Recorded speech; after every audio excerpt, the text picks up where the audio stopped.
And welcome back, everybody, to another episode of Bubba and the Bloom, episode 138. It's Bloom Board night. It's a day later, but it's a Bloom Board night. It's not Fab Preview. It's Wednesday night, doing a home run to BRL Outliers Bloom Board, one of our favorites on the show. We'll talk some recent news and much more. But before we do that, some housekeeping. You can find me on Twitter at BDintric, the podcast at Bubba Bloom Pod, and my co-host, as always, on Twitter at RyanBHQ. Ryan Bloomfield, how we doing, my friend? We are back from vacation. We are refreshed. Had a full body massage this morning, man. Jealous. It was. I'm not a massage person. It's only the second one I've ever had, but man, felt good. Jumped in the hot tub afterwards. The road trip back home with the kids were good on the way back. So it was a good day, a good couple days out in the woods. Not doing much. So I enjoyed it. Perfect. Sounds perfect to me. So that's good. Glad you made it back. Glad you got loosened up, ready for a dude. I'm limber, man. I'm ready to go. Man, glad we're ready to go for a Wednesday night because we're doing double days. We're going back to back, folks. Back to back nights. So right. Bloomfield needed to get a little massage to get ready. I'm gonna need something on Friday. This is just clockwork for me, doing multiple shows back to back days. No big deal. But Bloomfield, this is a new level for him. So we're gonna test out his game real quick and see how it goes. But yeah, I hope everybody had a safe and happy, fun Memorial Day weekend. That was the weather's starting to get nice around the country for the most part. There's still some rain in certain places, but it signals summer, which is always a beautiful thing. So baseball's ramping up about a third of the way through the season right now. We're seeing a lot of, this Esther get off the pot moments type stuff on the diamond, and you'll start having to make some tough calls here real soon, and we'll hopefully help you with that on the Fab shows and maybe going through some Bloom boards up till that point in time. But let's get to it. This happened recently over the weekend, so most of you have heard about it and talked about it. We have not yet, so we'll bring it up now. Ronald Acuna Jr. out for the season with a torn ACL. That's a massive bummer, obviously. Adam Duvall should get a lot of run. Jared Kelenic should get a lot of run. What's your thoughts on this, Brian? You're not replacing Ronald Acuna Jr. So, and the worst part is the news dropped like 5 minutes after lock on Sunday night from Fab. So, yeah, some tough stuff there. And I wrote a very detailed deep dive on Ronald Acuna. Spent quite a bit of time on it last week for Baseball HQ, and that posted on Friday, which I guess it's fortunate that happened before the injury, but just I don't know. It's already been talked about, so it's just funny how it was Strider Acuna Strider Acuna late March. I think you had a tweet to that effect, and it's like it looks like the answer might be Witt or Ohtani or something. We don't know the final answer yet, but it's just funny how a lot of the talk was just it was insurmountable advantage to be able to get Ronald Acuna in a straight draft, and it's just that's fantasy baseball, man. It sucks, but you can still overcome it. Actually, my best team, which for me isn't saying much this year, but my best team so far is a Spencer Strider team. It's in second place, and like I don't know, you gotta roll with the punches. So I don't know. I do like. In terms of like going forward, I still really like Adam Duvall. Like I think as long as Atlanta does not fill that void with someone else, which they may do at some point, Adam Duvall is going to play every day. And even though Adam Duvall was a platoon guy for the Braves, only hitting against lefties, he's actually a good hitter against righties. Adam Duvall had an 857 OPS against righties, 18 home runs in 268 plate appearances last season. So yes, Adam Duvall has been bad, but it's hard to be good and efficient when you play every 2 to 3 days and don't get in any type of groove. So it'll be interesting to see what Adam Duvall Fab prices go for this coming week, but I'll be certainly in on that bidding. Yeah, I know he was a popular target for some that had Acuna last week just to kind of cover their player situation. But now that we know what's really taking place, he'll be even more popular, like you're talking about. And like you mentioned, Duvall used to play every day previously, and he was just fine. Like there was a year he had 40-plus homers, like 130 RBIs. Like the dude can rake. He could do what Marcell Ozuna's doing. We've seen that from Adam Duvall. And I think that'll be just fine for now. I guess it's more the defense. Do they trust that the whole go around? It's a very talented team that has a ton of offense to begin with. Like they signed Ramon Laureano to a minor league deal on Wednesday. Not saying that's the end all be all, but it goes to show that they're going to start testing the waters on a lot of things, it sounds like, to try to figure out where they need to go. Again, Laureano, not the answer in my books, but we've seen the Braves in recent years trade for Jorge Soler and was it Eddie Rosario in the same trade deadline? Like they got multiple outfielders. That's right. That could easily happen coming up here. I would not be shocked. A lot of teams are selling like Tommy Pham would be a good target. Just going to say Tommy Pham. Yeah, Tommy Pham would be an amazing target. Again, righty with Duvall, but still Tommy Pham would be perfect for that. There's a lot of those types of players out there, like a Brent Rooker.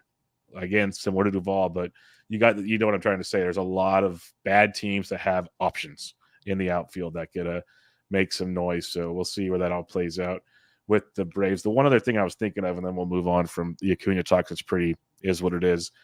Like my tweet said is, it was Acuna, Strider, whatever. You were not wrong for taking Ronald Acuna number one. That was pretty much the consensus pick for a very valid reason. The one where I sat back, and I think we even talked about it on our shows, is it was always hard for me to spend like $70 in an auction or something, because the auction, you're limiting the rest of your team that way, where a snake draft, you're still drafting. So like the risk is so different in the snake and the auction.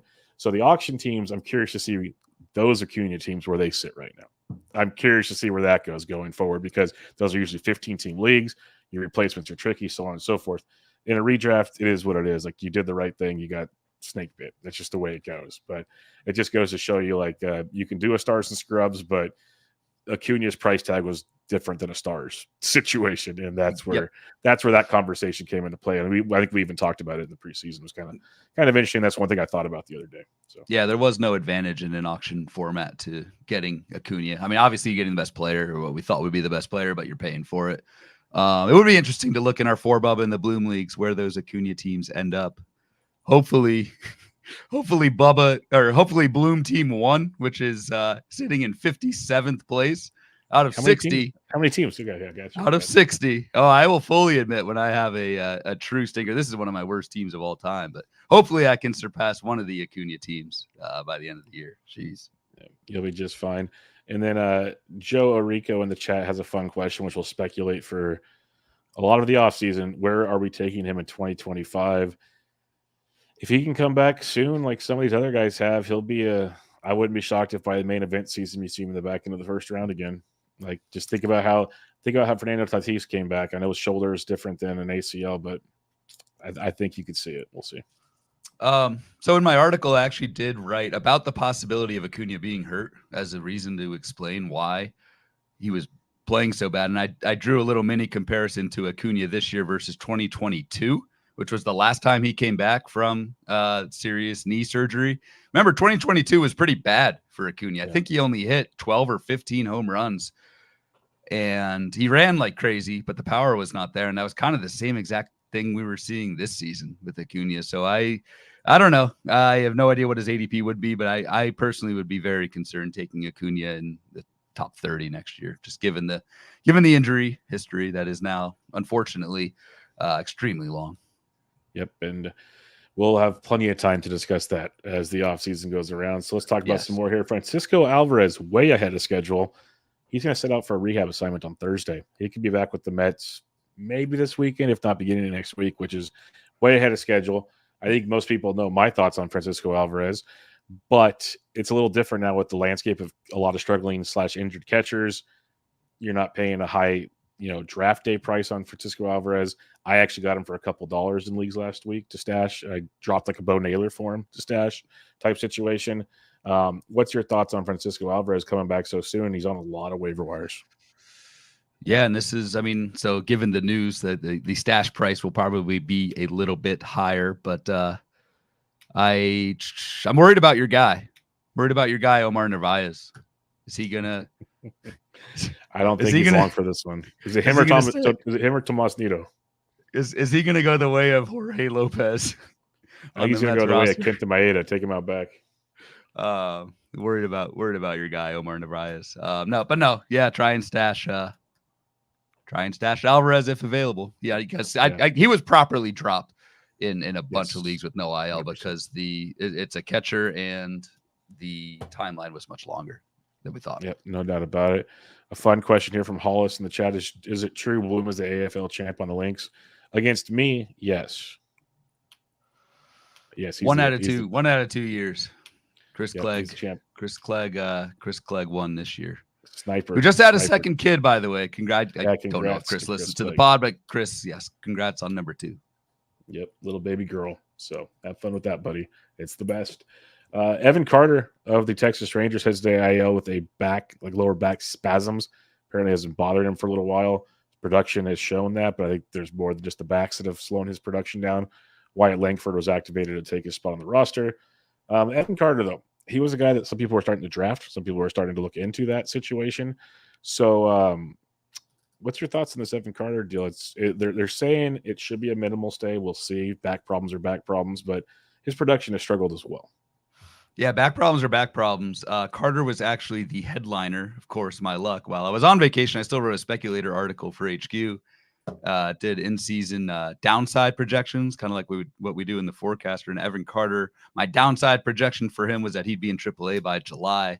But I mentioned that Carter missed some time with recurring back issues in May. So he missed time in May. And so I was wondering, I don't know, maybe he was playing hurt. And I looked a little bit further. He had... What do you have? I think in 2021. Yes, a stress fracture in his back back then too. So we always talk about back issues not going away. Yeah. This is certainly, it seems like it sucks for a young guy like this. Maybe I should get him in touch with my masseuse. In Texas, I bet you they have some pretty good ones down there in the Dallas-Fort Worth area. I'm just going to throw it out there. I think Jerry Jones might have some connections for him and take care of him. Too low, man. Too low. Well, that's what she said. Michael Giacchini in the chat says, "Can we acknowledge what a stud Mackenzie Gore is and has been?" And yes, Ryan and I actually were talking about that off air before the show. Another 10 Ks against the Braves tonight. Matt Gore he's balling out. Love to see it.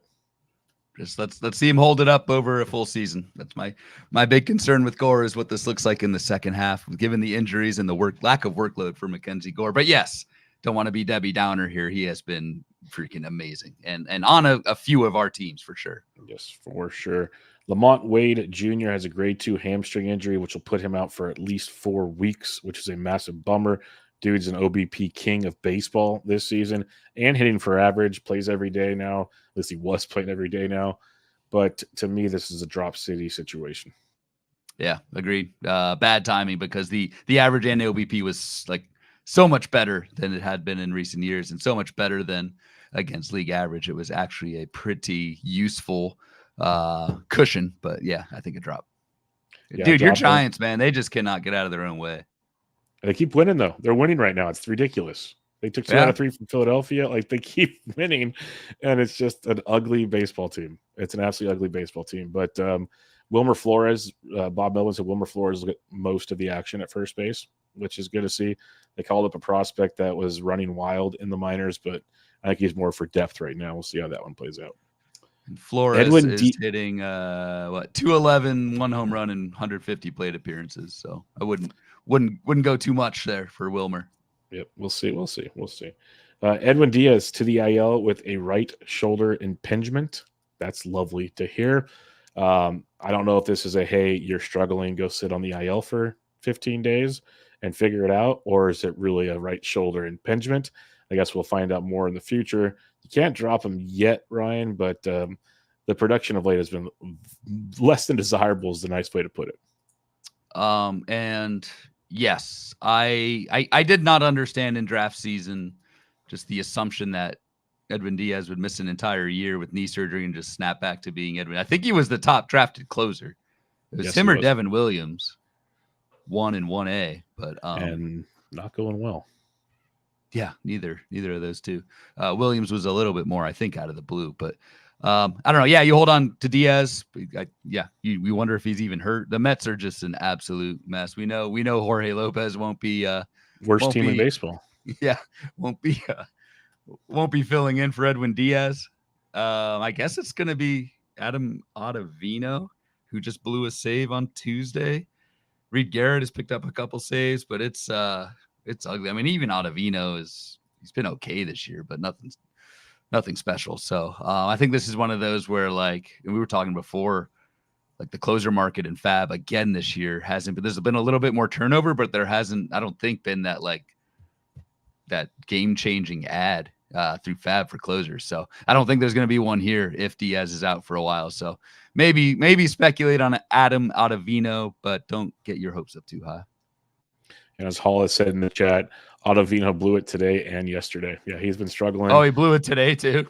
Yeah, Garrett's been really good, but it seems like they don't want to use him full time in that role. So, and the Mets are the Mets. Like Jorge Lopez, like for a fun, side note, how much would you auction off that Lopez glove for if you caught it in the stands?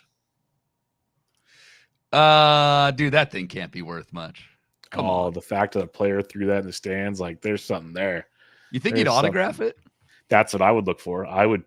He's gonna need money pretty soon. So you might be playing in the independent league before we know, or playing against the Savannah Bananas or something. So he might need that. I can't imagine it goes for that much, but I think it's pretty good. Pretty good. Boston Red Sox, Tyler O'Neill hits the IL with knee inflammation. They thought he was day-to-day, nothing crazy. Sent him back to Boston to get more imaging done just to kind of see where he's at. Didn't end well. So he's going to the IL. They still think it's a minimal stent, but time will tell on that one. But with O'Neill out for 10 days, you get a lot more Rob Refsnyder potentially, stuff like that. I don't think you can drop him just yet, though. No, because the Tyler O'Neill pre-concussion, the April awesome. Tyler O'Neill was incredible. And we all know the risks with Tyler O'Neill injury-wise. It was nice to see, with a change of scenery, Tyler O'Neill go back to what we saw in 2019 through April. So given we saw that, I think you hold on to O'Neill until we get more, or if it's more serious. But it is alarming. We saw the Rizzo post-concussion dive last year. That was well documented later on in the season.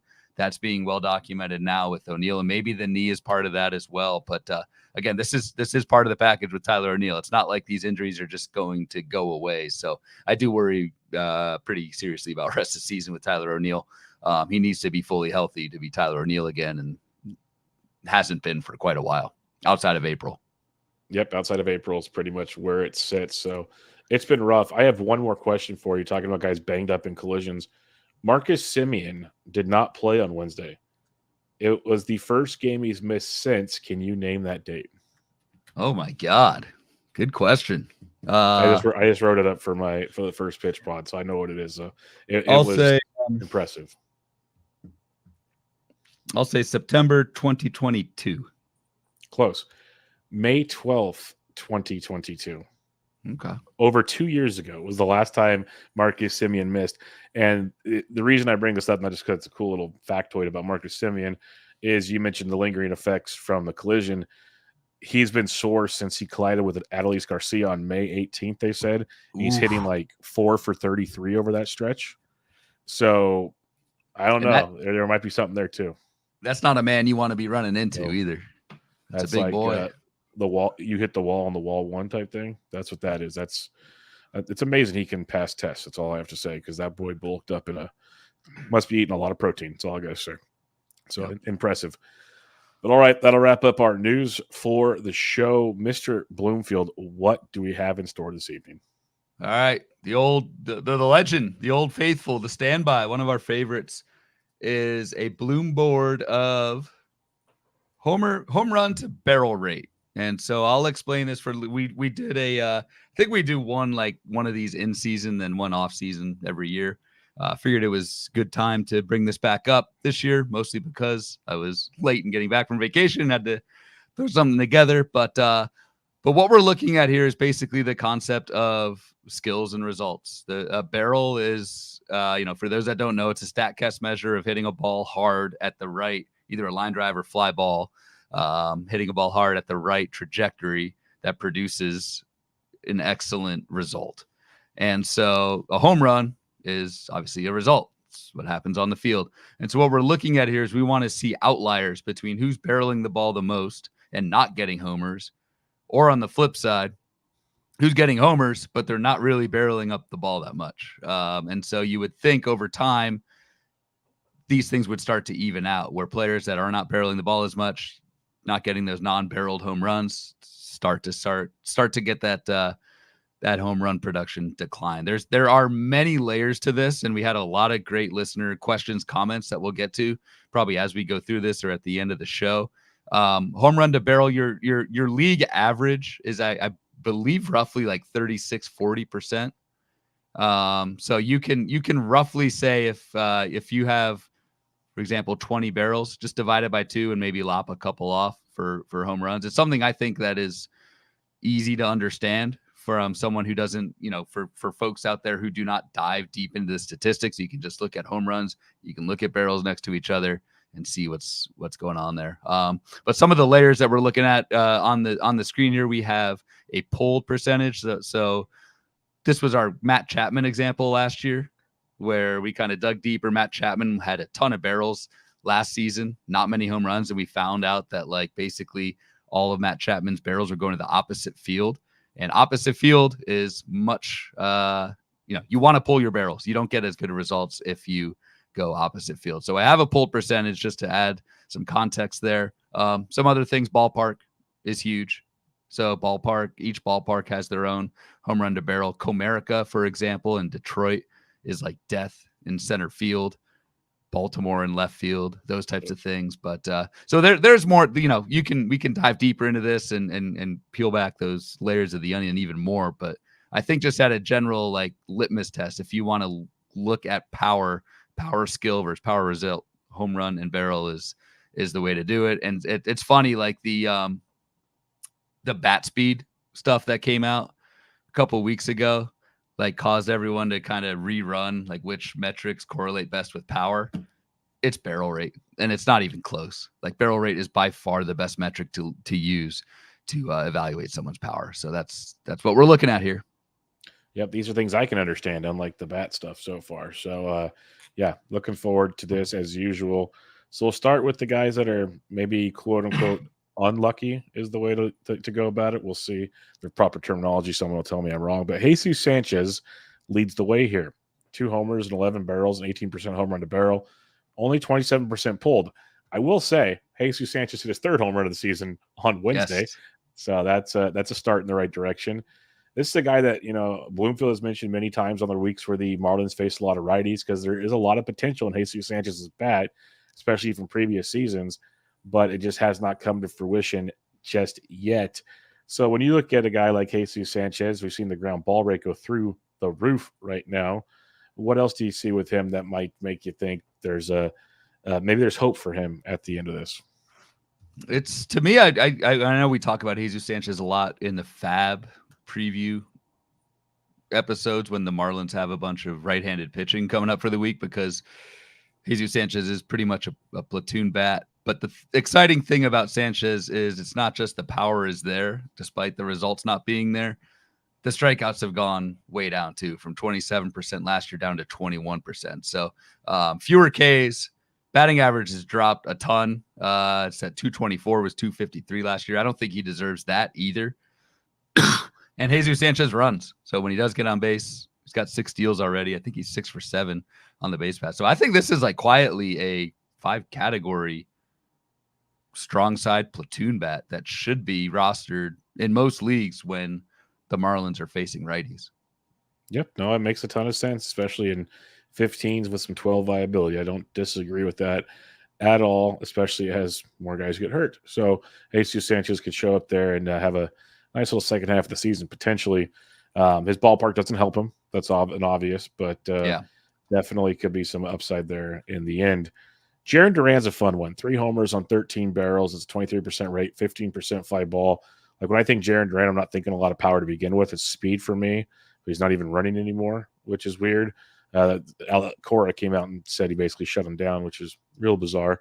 But when you look at Jarren Duran, we're seeing the home run to barrel rates. We're seeing these numbers kind of resemble a bit of previous seasons, actually.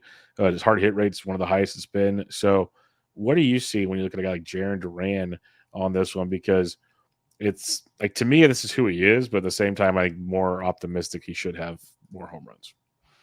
I mean, this is one of the guys with the lowest like pull percentage. So that 15%, he's only pulled like 2 out of his 13 barrels. And so, again, you're just not getting the same results when you go opposite field in general versus when you pull. So that's a big reason why Jarren Duran is so low. And plus, like, I don't know, 13 barrels is not a ton for someone who has played a ton. You know what I mean? Like, his barrel rate is only, the hell's it at? 7%. So it's kind of like league average power, and maybe he deserves 1 to 2 more home runs so far, but nothing crazy to me.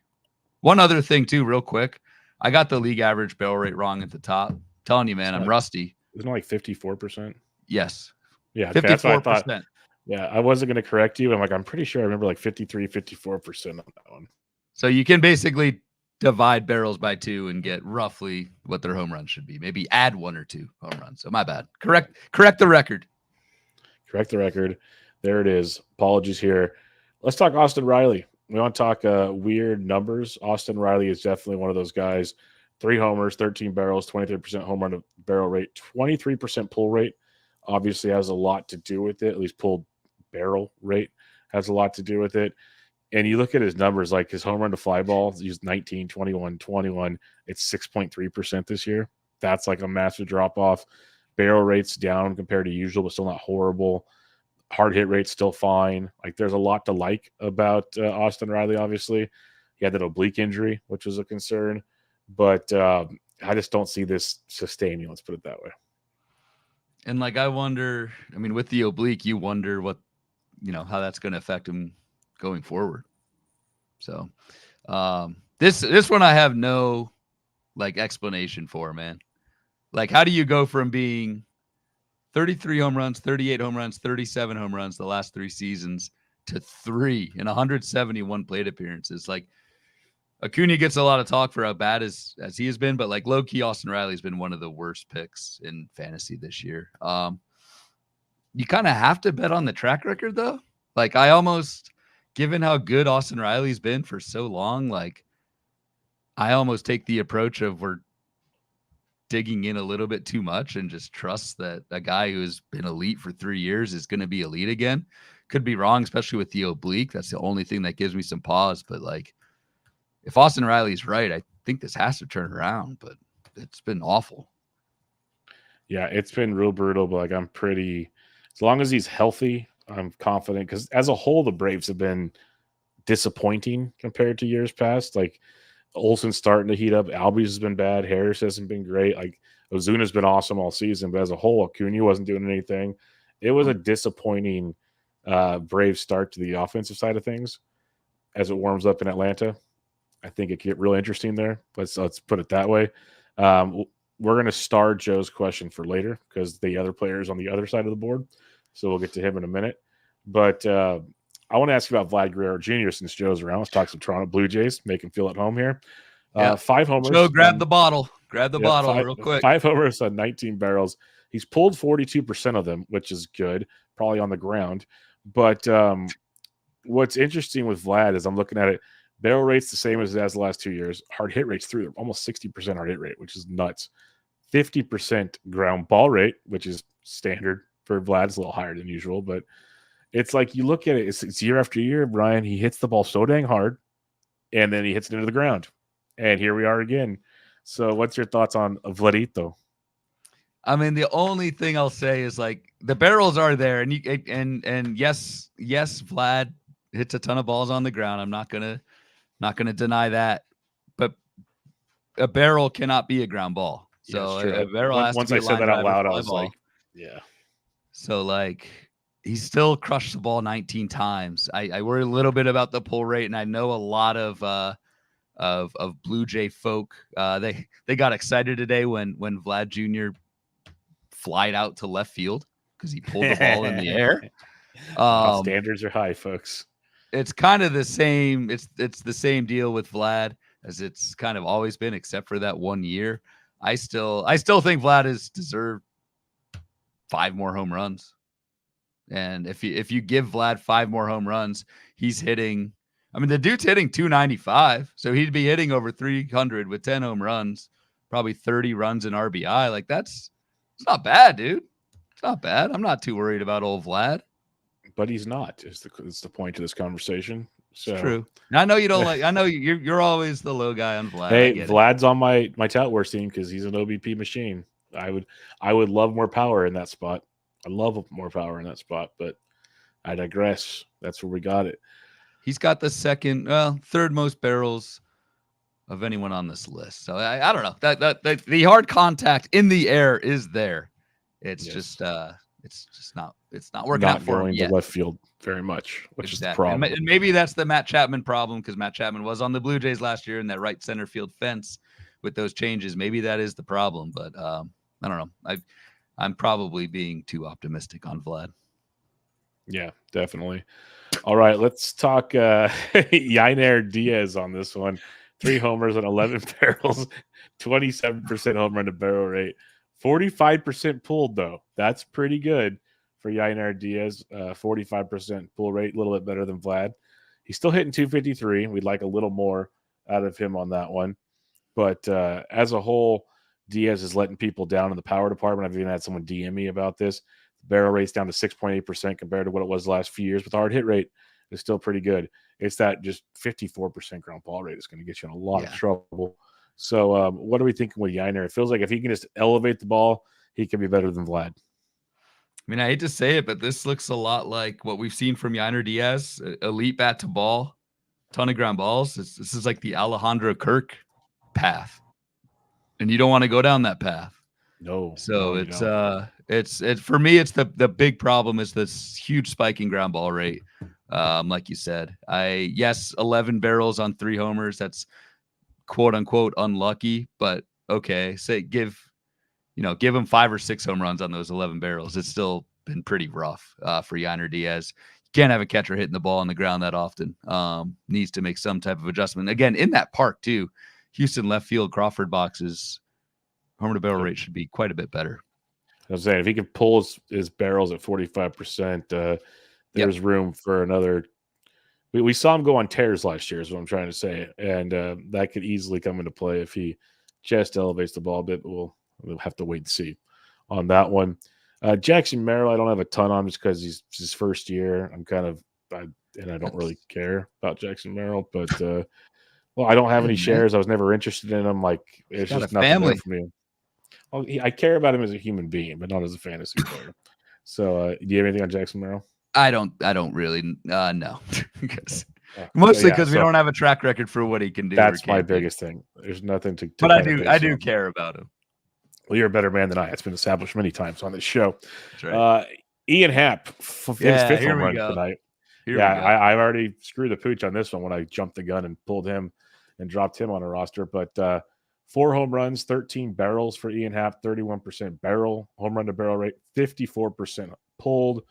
And it's really started to come to fruition of late. Like I said, he went deep on Thursday. He's hit 3 home runs over his last 4 games. So 3 of his 5 home runs have come over the last 4 games. Let's get excited, folks. That's called a streak. But what's your thoughts on Ian Happ? Because he seems to be getting a little more comfortable over the last few games. Yeah, always cool when someone on this list actually homers after you make the list.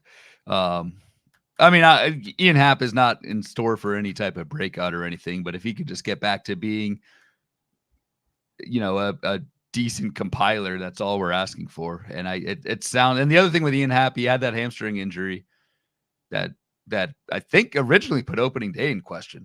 And so you just wonder, did he come back too early from that? Or, is that affecting Ian Happ's slow start? I do worry about, and this has been more of a Cubs team-wide philosophy. It's gotten a little bit better, but the Cubs are not running nearly as much as they had been last season, and they're just not as good of a lineup as they were last year. But Ian Happ, only 2 steals does worry me. 2 for 3 on the base pass. So I'd like to see the running uptick, but I don't know. I think Ian Happ is back on his path to hitting like 20 home runs because he's going to get 650 plate appearances again. That's just what he does. So not too worried about Ian Happ anymore. Nice to see this recent rise and just hope he runs more. Yep, I'm with you. It's just the conundrum with Ian Happ is he going to be an average guy? Is he going to be a power guy? We haven't seen him do both. It's always like one or the other. So kind of curious to see where he goes from here as the power seems to be the focus over the last few games. J-Rod, Julio Rodriguez. This has been a bummer so far this season. We got a guy that has 4 homers, 13 barrels, so 31% home run to barrel rate, 23% pulled barrel rate, which is obviously not going to cut it. But he has kind of warmed up a bit, 2 homers over his last 5 games. He's hitting for a better average of late. Maybe it's a sign of things to come. I still think the talent's ridiculous, so I'm not overly concerned with J-Rod. But what are you seeing when you look at Julio Rodriguez?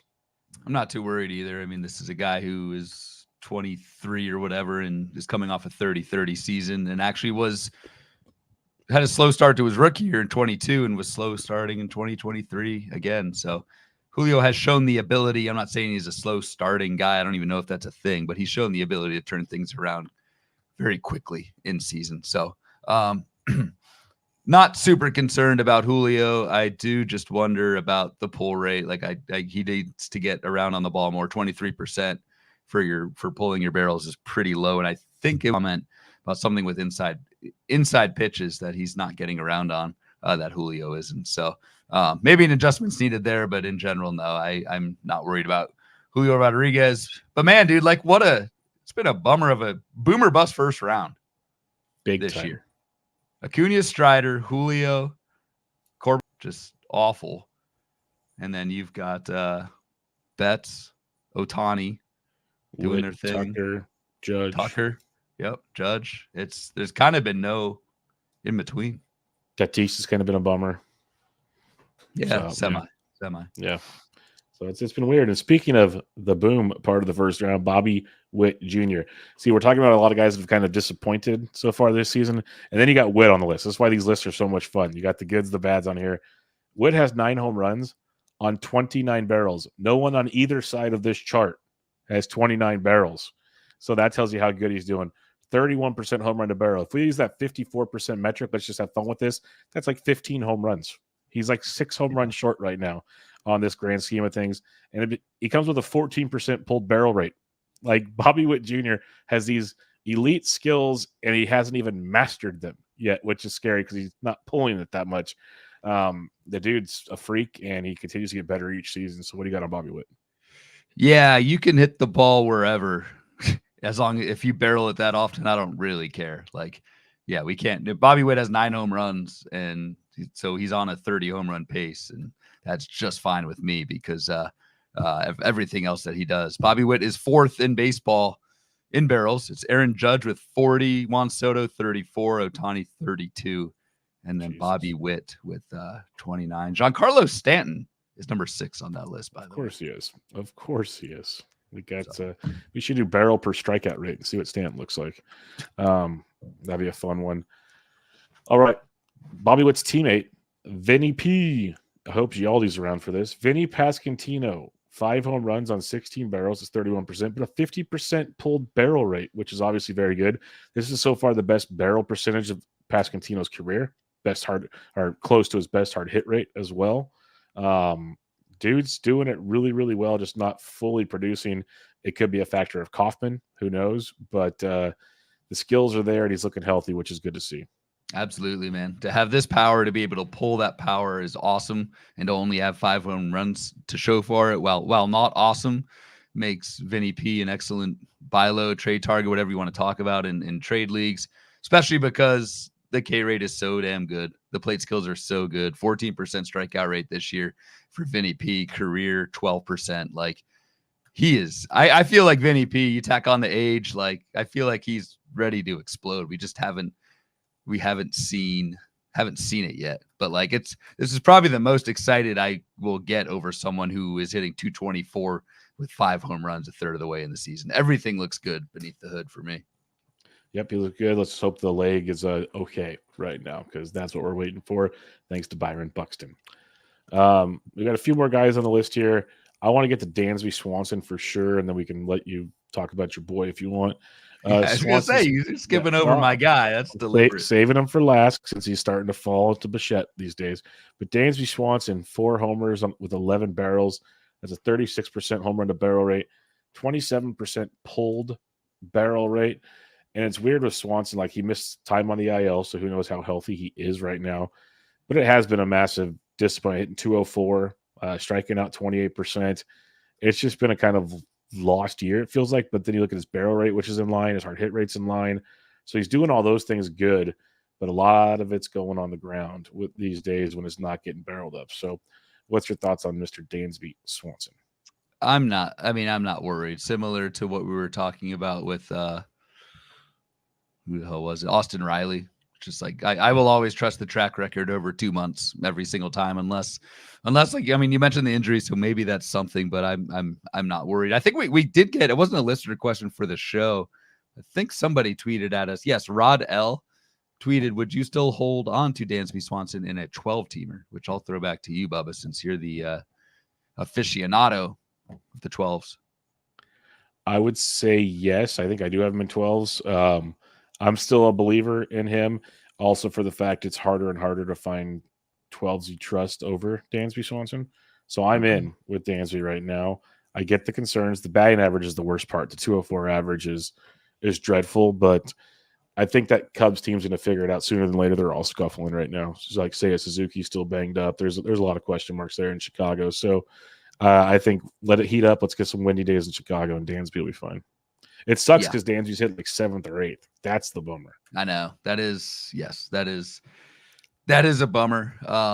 And he's another one who is not running nearly as often as he did last year. Actually, no, never mind. I'm looking at the wrong thing.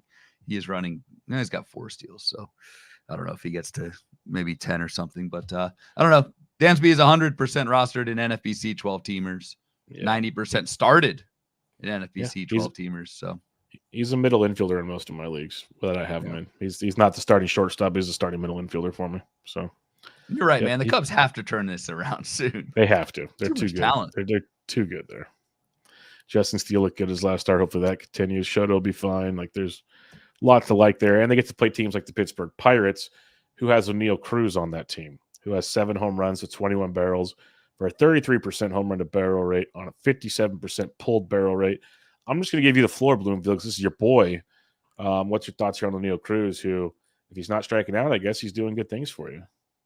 Hey, man, I'll take 247, 7 homers, 4 steals. Not the worst. It's better than Bichette. So we have a for those who don't know, a few episodes ago we did a little side bet, rest of season O'Neal Cruz versus Bo Bichette, and of course Bo Bichette has since I don't want to say taken off, but he's been good.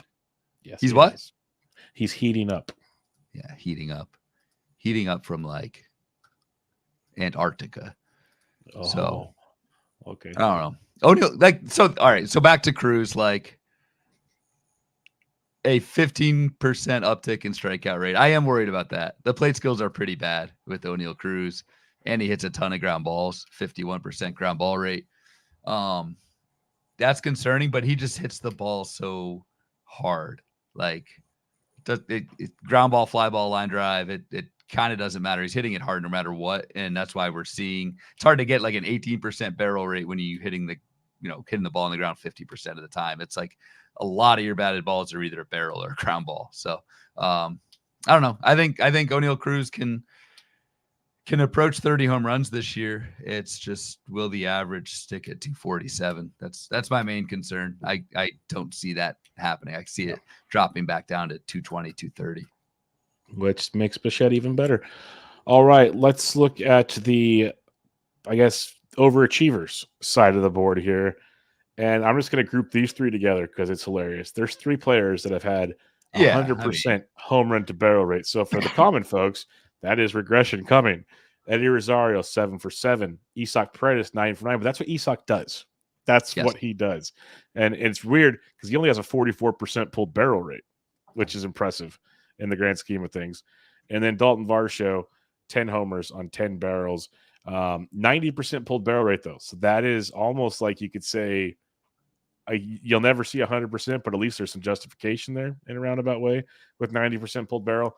The Isak one is funny, though, because 9 for 9 pulled barrels, but only 44% pulled.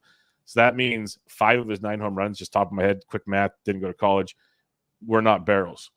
So that's pretty fun stuff there because he pulls them all. He pulls all his home runs. So just quick math on that. But yeah. So he did last year, right? So Isak Paredes last year had 31 home runs on only 23 barrels, had more home runs one of two players, TJ Friedel was the other, with more home runs than barrels last year. The reason why is because Isaac Paredes was pulling 91% of his barrels. It was a cheat code. It's what he does.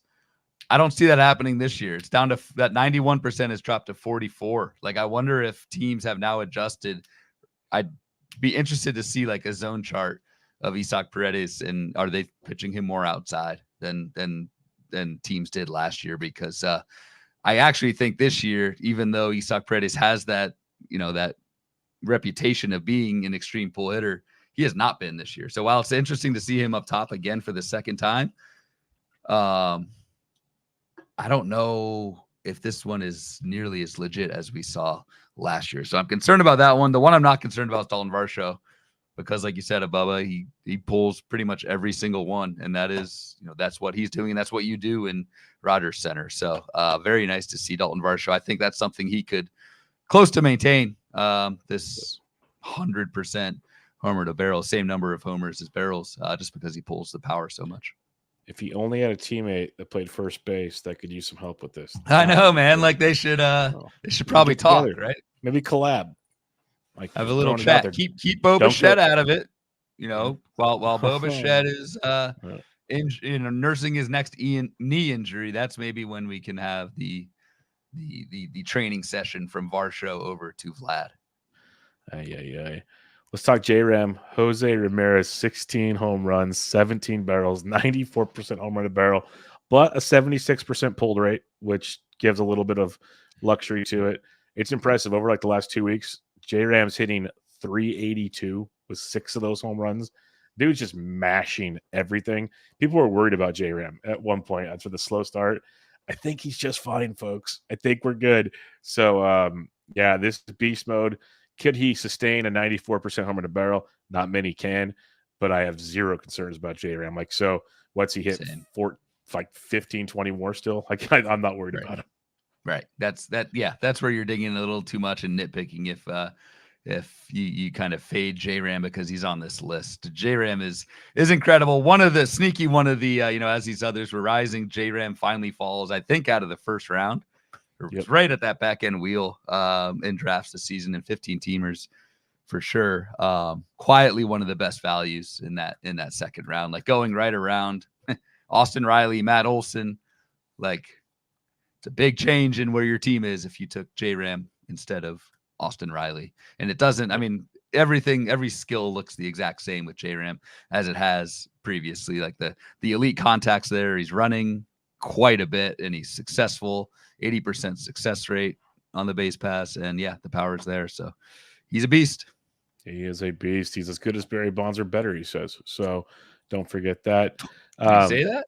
Oh, he said that a couple days ago. Like, it was Monday when they were in Coors. He said he's better than Barry Bonds. So then on Tuesday, the Cleveland broadcast put a comparison through the same amount of games, and Bonds is ahead of him, but it's actually really close. Like, it's really close. It was funny to see.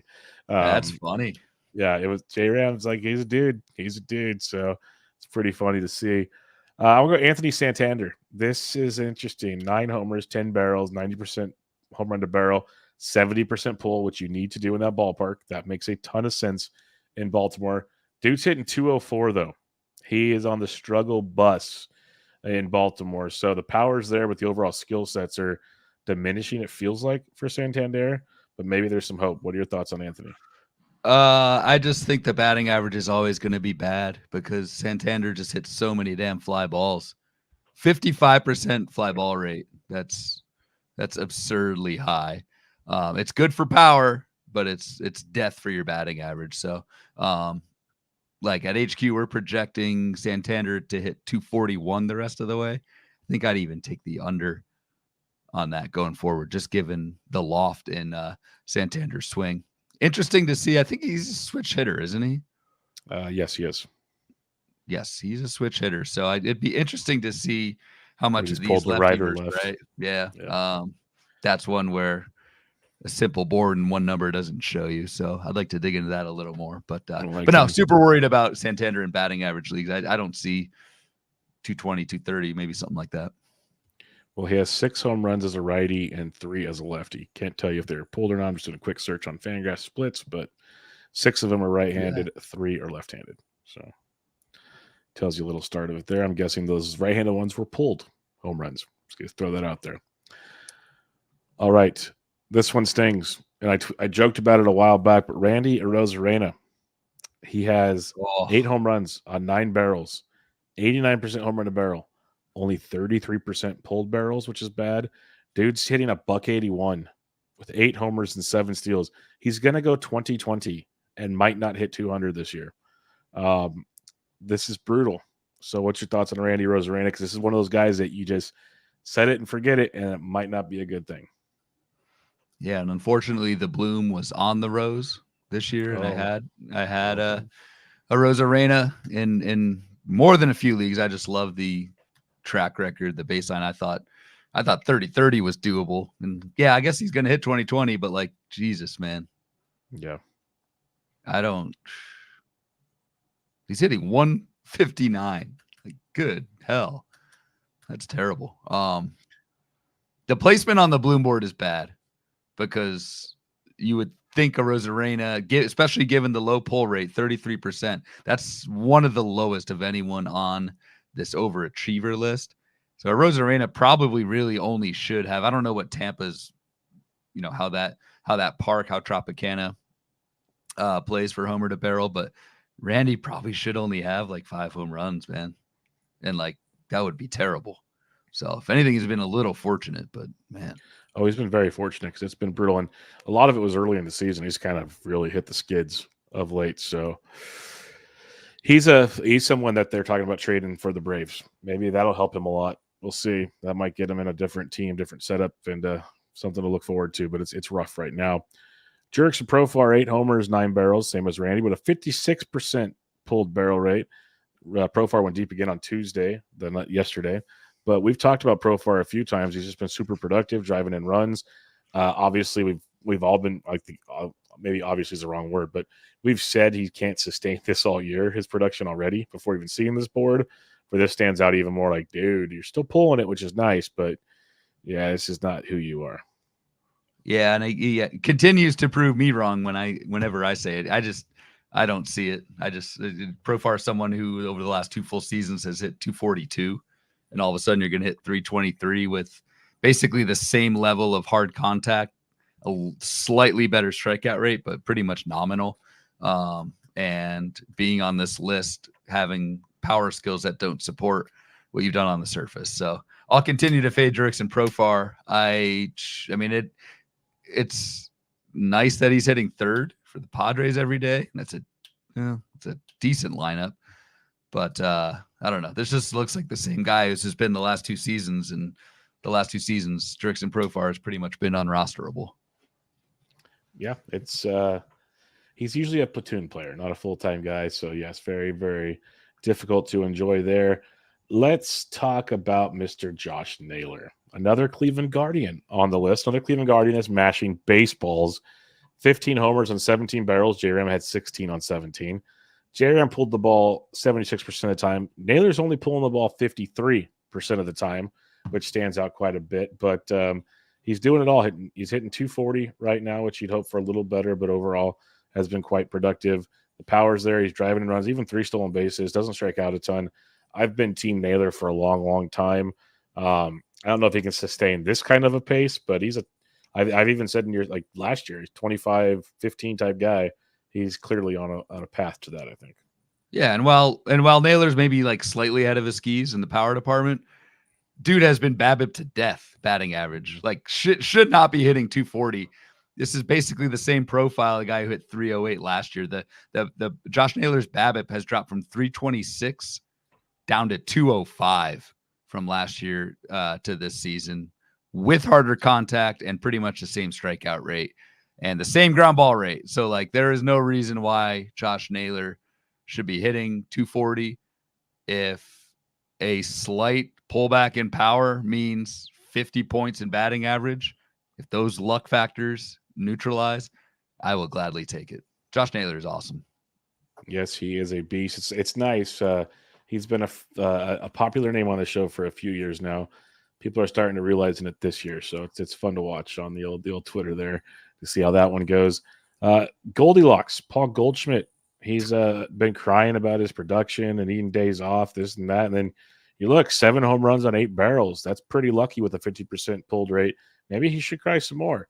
But Goldie's on the struggle bus. Christian Walker is smoking him this season. What's your thoughts on Goldie here? Because I think Father Time's catching up on the big man. Little harsh on my man, dude. It's just because we have a bet, so I'm having fun with it. Man, has been heating up lately, hasn't he? I read somewhere where Goldschmidt, I should try and find the link, but he has. He's like three home runs in the last 4 games or something like that. And he said he found some issue with his swing and fixed it like a week ago. So who the hell knows if that's, actionable or what, but it is nice to at least see, yes, Goldie hit 412 with 3 homers in the last week. So, I don't know. I think I don't think this is going to be like a super heavy turnaround for Goldschmidt, but it's just nice to be able to see that he can at least hit the ball hard. So I'm not too concerned about my guy Oldschmidt. Very, very good. Oldschmidt. Paul DeYoung, I think we can pass on that one. I think we all know where that's headed. We know where that's going. One of to further nail that coffin at 38% pull rate on the barrels. It's just not gonna be good from here on out for DeYoung. This one's interesting to me. Michael Massey, who we like, he's hurt again with a back injury. 6 homers, 7 barrels. That usually screams regression, but an 86% pulled rate. This is fun because on the flip side, you got Vinnie P, 50% pulled rate, unlucky. You got Bobby Witt, 14% pulled rate, unlucky. Now you got a teammate who pulls the snot out of the baseball, and he's kind of overachieving. So I love Michael Massey when healthy. Obviously not healthy again. Could he hit this many home runs? No, but I think there's definitely a power bat there based on the profile. Yeah, I think Massey's one who, the power isn't great. He's not a power hitter, but I think he's got league average oomph. And if you can pull that and maybe get a few more homers out of it, I think that works. This back injury for Massey came at the worst possible time because he was on a bunch of my teams. I know that, and was really hitting well. Like 15% K rate, man, hitting 294. Like it's not just the home runs with Massey. It's kind of the whole package, despite not running. But I like Michael Massey a ton. I hope the back injury is something minor because that would really suck if it derailed what could be a pretty modest breakout season. Yep, I'm with you on that one. Gunnar Henderson's on the list here, 17 homers on 20 barrels, which man, the guy hits the ball great, but a 45% pulled barrel rate makes you wonder on this one of how sustainable is it. But he's been a beast. Hit a grand slam on Wednesday, so that's 18 home runs now. He's just crushing everything in sight right now. Yeah, I'm not worried. He is absolutely crushing everything, and he's 22 and getting a lot better in year 2. Like you could nitpick this and say, oh, Henderson should only have 12, 13 home runs, but he's been awesome, and I think will be a first rounder next season. It is interesting. I mean, Gunnar is a lefty and not pulling the ball going opposite field at Mount Baltimore, like that's not good, but it's a very, very minor thing. If anything, it helps his batting average, because if you're going the other way, making hard contact, a lot of doubles, exactly, that massive real estate in left field in Baltimore, you take that trade-off if you're Gunnar. And it's interesting when I was looking for the pulled numbers, he's 10 of his 17 homers have come at home. So it's not like he's maybe they're all pulled at home. I don't know. I don't have those numbers in front of me, but he's still doing damage at home. So that's good to see. We got 2 more names on the list here. CJ Abrams, 9 homers, 11 barrels, 64% pulled. That's pretty impressive for CJ is the best way I could say it, especially for a guy slumping of late. The numbers might have been even better at one point in time, at least in the pulled barrel department. But what are you thinking on CJ Abrams? For me, it's just nice to see him have 11 barrels. I mean, he's kind of maintaining the barrel rate that we saw last year. I don't think CJ Abrams is a one-trick pony at all. And this is kind of showing that. Yes, maybe he should only have 5 or 6 home runs right now, whatever. But I think CJ Abrams, I mean, he hit 18 home runs last year. I think he's a legit 20 home run bat. Yeah, he struggled a little bit lately, but ebbs and flows, whatever. More worried, he has more home runs than steals. Did you think that would be a thing 2 months into the season, that CJ Abrams would have 9 homers and only 8 steals? That one I'm a little not worried about, but like it's a little confusing. Which is crazy because the Nationals run wild. So Yes. I'm wondering if there's just something going on with CJ Abrams. Like the whole Jaron Durant thing when we find out he was running early and then Alex Cora basically put the kibosh on him running because they were worried about him. They wanted his defense board or something, like some weird theory behind it with Alex Cora. I wonder if there's something odd in Washington, which would be really strange because everybody else is running, but maybe there's something else there. Abrams is running quite a bit. Not as much as last year. It was a 43% run rate. This year it's 27, which is still a lot. The problem is he hasn't been as successful. He was 92% last year on steals, 67% this year. So he's only 8 for 12 if my math checks out. Damn, that's not good. Not good for an elite guy. Something to keep an eye on, to say the least. And the last one here is Bryce Harper, 13 homers, 16 barrels, 25% pulled barrel rate. I'm not worried because I literally watched him hit so many Oppo tacos in that ballpark in Philadelphia. Like you said with some other guys, as long as he's barreling the ball like this, Harper can hit it out of any ballpark at any spot. Like he's one of those guys where it doesn't concern me as much. Agreed. Not worried one bit about Bryce. Yeah, he's fine. He's starting fights in San Francisco. It's traditional like any other, so he's good. That's right. I kind of missed that. That was against Kyle Harrison, right? Yep. He's doing Bryce Harper things, so not worried about him one bit. Where's Hunter Strickland? Oh, they on the Giants post game they showed that clip. Trust me, Classic. It was there. All right, let's hit up some listener questions here. First, we'll start with Joe Orico in the chat. Who would you rather buy, Austin Riley or Randy Arozarena? I'm going to go Austin Riley. I'm going to go Austin Riley as well. That is where I'm at. I think there's a big rebound coming, and Randy's not showing many signs of life right now. So I'll take my chances. Better team, better offense. All right, some listener questions from the old Twitter bot here. Rodney Leonard says, would you hold Dansby in a 12-team league? We talked about it. I would. You would. So we're good there. A few other ones here. BP at futures_bet. I have 3 players on this list. NL-only league. I have Ian Happ and Jesus Sanchez. In a mixed league, I have Yainer Diaz. Looks like Happ is figuring it out, but what about the other 2? Can they turn this around? You were pretty optimistic on Jesus, right? You were good there. Yes, it's just it's a platoon, so have from a roster build standpoint, just know that. But yes, I'm very optimistic on Jesus, who homered tonight, I believe, with his 3rd. So yeah, what were you thinking on Yainer Diaz? Because I kind of got mixed reactions from you on that one. Super heavy ground ball rate. He was the one with the huge spike in ground ball rate. Yes. I think from low 40s up to mid 50s. So that needs to be fixed and quickly because Yainer Diaz should not be hitting the ball on the ground. I'm still optimistic on Yainer Diaz, but that is a concern. It's kind of like the concern I had with Bo Naylor being a completely different hitter this year. Like, what are these guys doing? They're totally different profiles. I think Yainer he's at least making hard contact still. So I think there's a way we see that kind of come to play and some optimism there. All righty. Kyle Bland at Blandalytics, good old pitcherlist.com. What? No Matt Chapman? That was from Kyle Bland. Just kind of letting us know. So that checks out. Little Book of Calm, or calling my shot. Sorry, it's just tradition, like habit. I just wanted to point it out because he was being humble and didn't want it pointed out. But he wrote about home run to barrel in anticipation of this board. Home runs to barrel is unsurprisingly heavily influenced by ballparks, something you mentioned earlier as well. Adjusting by park-specific home run to barrel, I expect the Pittsburgh, St. Louis, KC contingent to continue to underperform. They had 2 Royals on that list, that's for sure. Yep. So he has a whole sheet. He has a whole article about it. So go check that out on Calling My Shot. But did you have anything else to add to that? I just want to bring it up for him. No, I wish I ran the ballpark numbers for this year before the show, but life got in the way. So yes, no complaints here. Eric Samolsky, eager to hear your thoughts. Jesus popped in my pulled fly ball article this week. Cruz and Vladito had launch angles on their pulled fly balls that were too low. Seems like Julio has an issue on inside pitches, squares the ball up just 22.7% of the time on contact there, which is the worst of any Mariners starter. So kind of hit on all these guys already, but any other thoughts on them? No, great info from Eric, who you should all be following. He's a smart dude.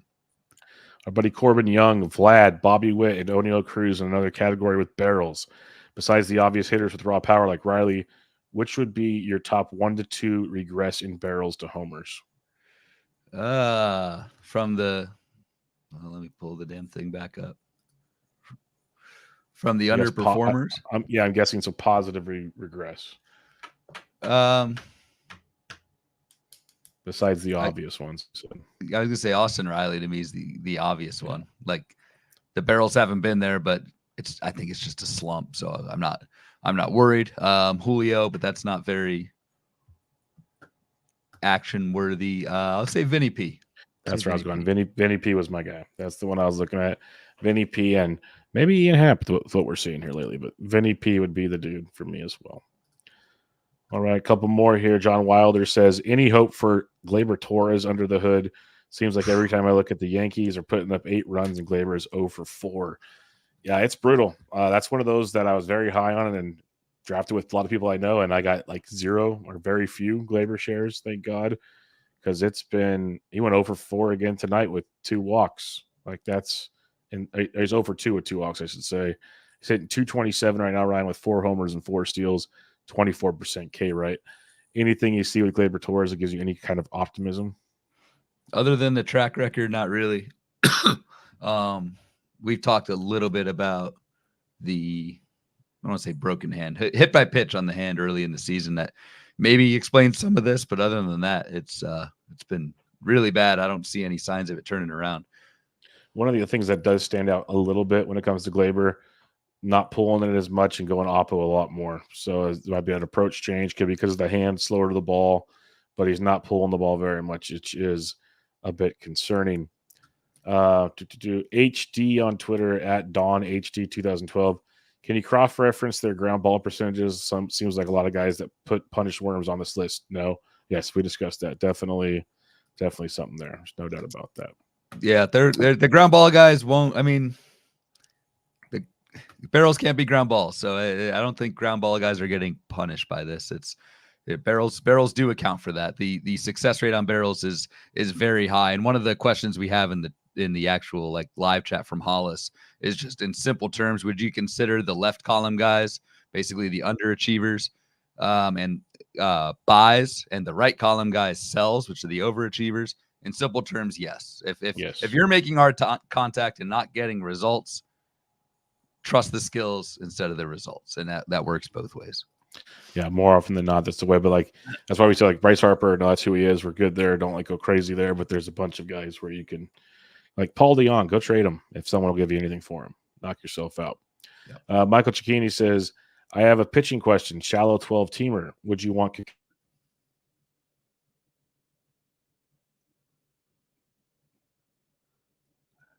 think Bubba might have cut out mid-question. So sorry, I have a pitching question. Shallow 12-teamer. Would you want Kikuchi, Ober, Chris Sanchez, or Schmidt? I would go Chris Sanchez and Ober. Yeah, it's a tough one because Schmidt's strikeouts are up. He's pitching really, really well. I'd probably go Schmidt and Ober. That's nothing against Chris Sanchez, but I think I'd go Schmidt and Ober. It's a fun one for sure. Just a heinous slight to my guy, Christopher Sanchez. Stephen Crawford said he just traded for Riley, so enjoying this talk about positive regression. Yeah. There you go. I wonder what was the trade? He gave up. Yeah, what did he give up? Let's see the other side of the story on that one real quick before we get too excited. But Ryan, that'll do it for another episode in the books. A lot of good listener chats in the chat here, and questions on Twitter, and fun home run to barrel stuff. Curious to see where this dust settles when we do our end of the year one, like usual. But any final thoughts? No, thanks for sticking through my probably hear my voice and me coughing on the video, but we'll get it fixed at some point. It's been about 3 weeks now, but all good. It's that time of the year, I guess. So. It's that time of the year. My sinuses / itchy. I've never had itchy eyes till this year. Like they're burning last night. Like it's been a rough go in the allergy world these days. People probably don't care about that, but it's that. And StreamYard's been having issues, so I apologize for the technical difficulties here and there throughout the show. I think we powered through it for the most part without too many issues. So hopefully you guys enjoyed, and we'll be back tomorrow night because it's Wednesday. We're back tomorrow night, Thursday night, for your Week 11 Fab preview, which will be an absolute banger, I hope, because last 2 weeks been kind of good, but nothing crazy. So we'll see where things go. Maybe we'll find some pictures to stream. Don't hold your breath, but maybe we'll find some I pictures to wouldn't. stream. Yeah, I wouldn't. Yeah, Wouldn't. don't You're hold your getting a breath. little frisky there, Bubba. I don't know. Let's try to have a little fun with this one. But until then, make sure you have to follow Ryan on Twitter at RyanBHQ, the podcast at Bubba Bloom Pod. I'm at BD Intric. Until next time, this is Bubba and the Bloom, episode 138. Catch you all later.